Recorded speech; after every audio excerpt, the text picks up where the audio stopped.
The error code 151 on an LG air conditioner indicates a malfunction in the outdoor unit's four-way valve, which causes abnormal cooling during heating mode. This issue can be caused by abnormal coil resistance of the four-way valve, loose or misplaced four-way valve connectors, or a faulty compressor.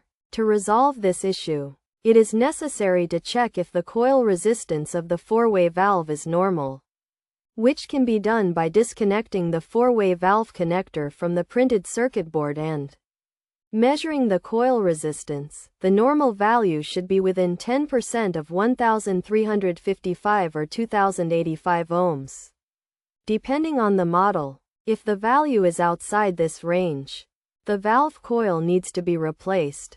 Additionally, the four-way valve connector should be checked to ensure it is securely connected, and if it is loose or misplaced, it should be reconnected. A faulty compressor can also cause this issue, leading to inadequate difference between high and low pressure, so it may be necessary to check and replace the compressor, as well as other electric components such as the PCB and magnet switch.